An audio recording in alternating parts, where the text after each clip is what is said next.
Hello all. First, let's go back. This unit I made a couple of years ago I referred to as Frankenstein's saw cabinet.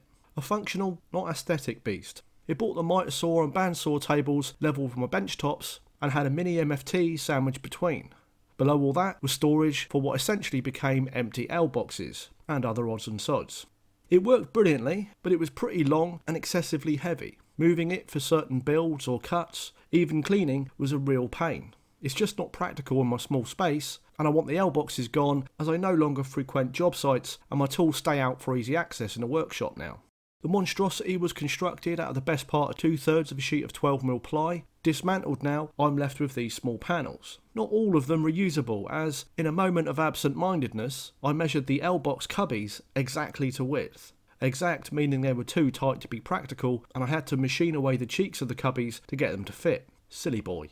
This leaves me with a problem then. I want a new cabinet, but I don't want to buy a new sheet of ply for it. The solution is to make the new cabinet from small rips of ply to be as frugal with the material as possible. No real design when I started, just a single sketch of one corner and some roughly crunched numbers from a few given dimensions. It would either turn out to be genius or a complete disaster. The only bits I'm ripping down not from the original cabinet are these pieces here. This piece of 12mm ply happens to be 900mm in length, the length I want my new cabinet, from which I'll be taking 4 rips 50mm wide. This piece is earmarked for templates for a new chair design, so I want to use as little of it as possible.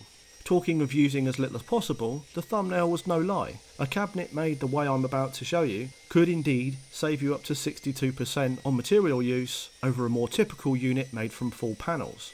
Though that does represent the best case scenario. You know the deal, the large print giveth, the small print taketh away. I'll cover all the details on material use and comparisons at the end of the video, so please stick around for that. Here is one of the reclaimed panels getting ripped, one of several. Most of the rips are 50mm wide, a handful 38mm, a whole lot of rippage. First step of construction is joining 2 rips perpendicular to form L-shaped uprights. It's a 50mm rip superglued to a 38mm rip to give a 50x50. 50mm because, well, because. That seemed a good size to me, not too narrow, not too wide.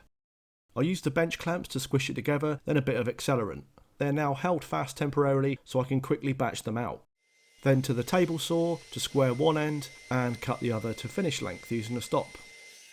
So the construction method for the entire cabinet is simply glue and screws. Every screw I lay out for even spacing and making sure said spacing means screws don't run into each other as construction progresses. I may not show it at every step, but if you see me drilling or screwing pieces together, be assured they've been laid out like this beforehand. Here I have one of the 900mm long rips clamped to the bench. The L-shaped legs are to be attached each end, and in the centre a C-section version. Constructed exactly the same way, just 2 38mm rips glued and screwed to a 50mm rip, held together for accurate screwing. The rest of the construction, that's not a concern. I can just glue, true up and screw. No need to wait around for glue drying as the screws do the work, but at the same time the assurance that proper wood glue will create a sure bond as we progress. There you can see the screw placement on the legs and on the stretcher. I make 2 frames like this for the front and rear with the stretcher top and bottom. What you've seen me fit is the bottom stretcher. The only difference with the top stretcher is it will stand proud of the top of the legs by 12mm. Not content with just a cabinet, I wanted to make it modular, which is why this offset. More on that later, but you can see there I have a ply rip under the legs to lift them up. The stretcher is then fixed to the legs as you've just seen, its edge flush to the bench top. There we have one of the 2 frames that will make up the front and rear, and you can make out the stretcher being 12mm proud of the leg tops there hopefully. Next then are the side stretchers to make the thing an actual unit. You can see there I've pre-drilled the holes for screwing into the end of the stretchers. It was just a dry fit here, so now I can separate the frame and add the appropriate glue and screws to every connecting piece. The clamps around the middle leg, by the way, are securing a square inside the C-section to keep the frame square to the bench top while I fasten down the side stretchers. As well as into the ends of the stretchers as before, these are getting small screws to pull the faces of the stretchers and the legs together. The glue will be doing the work eventually, but screwing like this allows me to keep working rather than clamping and waiting. Same applies to each of the bottom 4 stretchers and is repeated up top, but again the top ones sitting 12mm proud of the top of the legs. Now the bit that's modular. These are the leg pieces that will form a top box for the miter saw to sit on, bringing it to the height of my bench tops. Made exactly the same way as the legs for the main cabinet. Not just the legs, the whole thing as it goes. But you'll notice as I trim the legs to size, one of the sides is only 25mm, not 50. We'll see why shortly. As I slot the legs for the top box in place, you can see the one on the left there, over the centre leg, has its 25mm face towards you. The edge of this, shy about 1mm, meets the centre line of the main cabinet. So if I were to make another top box, they could both sit in place and not run into each other. If I zoom in a bit there, you can see me demonstrate what I'm on about. Simple, but pretty neat, isn't it? So as I said, built exactly the same method as before, glues and screws, but this time I can seat the top box legs in the existing frame to ensure a perfect finish fit.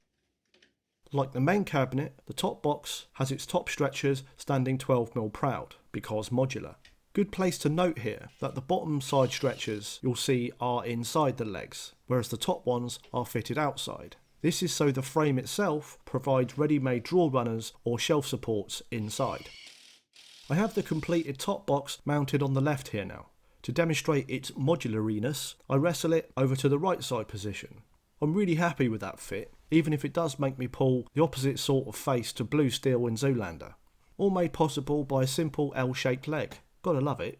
One last step before we call part 1 of this build a day and get to some numbers is fitting some wheel mounts. 70 by 100mm rectangles, glued and screwed. I have a rip clamped to the edge to align to keep things neat. Wheels fitted with 4 M6 bolts and nylock nuts, then trimmed to size.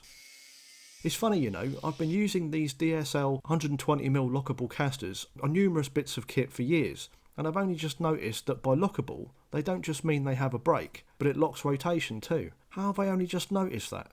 Anyway, wish I could tell you that that right there was a demonstration of how strong I am, but it's not. The thing is featherweight, the heaviest thing being the casters, and yet it's more than adequately stiff and strong.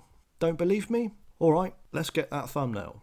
I am not a small, or indeed light, slight of frame man. Not these days anyway.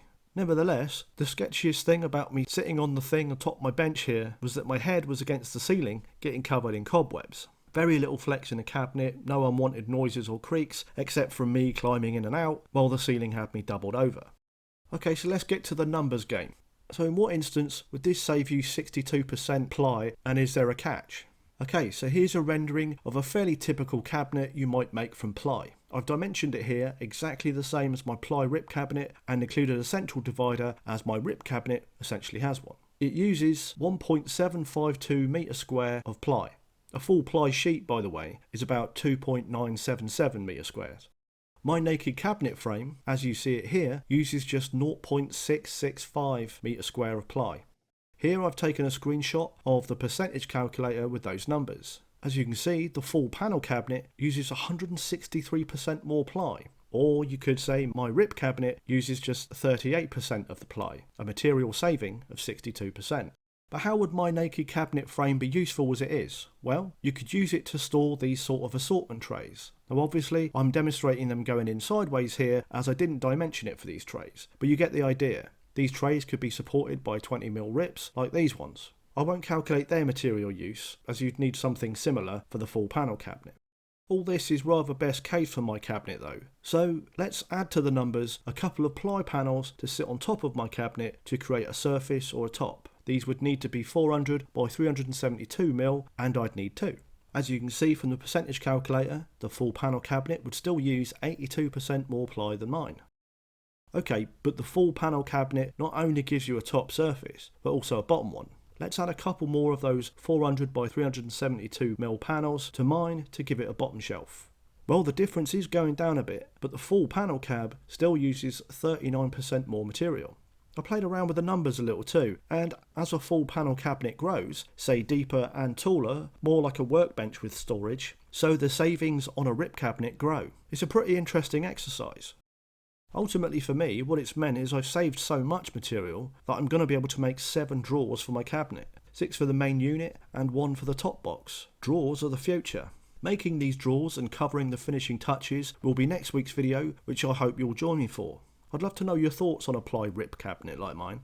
Have you made one? Would you? Especially given ply seems a luxury item these days. Would you like more detail about the modular bits? Let me know in the comments below. All that's left to say for now is like if you did, sub if you aren't already, thanks button is there if you want to show your appreciation in that way, and as ever, if you've made it this far, thanks for watching.